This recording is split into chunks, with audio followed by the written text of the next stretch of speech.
আছি আমাদের সকালের সংবাদে, সঙ্গে আছি আমি ঈশিতা রহমান। চলে যাচ্ছি পুরো সংবাদে।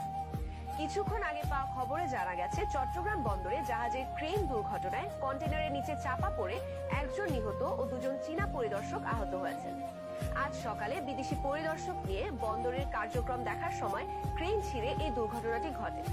এতে নিহত ব্যক্তির নাম হাসান মোর্শেদ এবং চীনা পরিদর্শক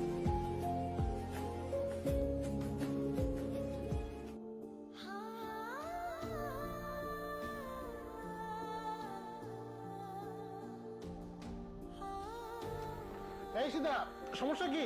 আমরা তো লাইভে আছি। সাহস করে সবার সামনে হাঁটু গেড়ে প্রপোজ করতে পারবেন? পারবো। আমরা চলে যাচ্ছি আমাদের উপস্থিত প্রতিনিধির কাছে। জি বলুন, কবে ফিরছেন?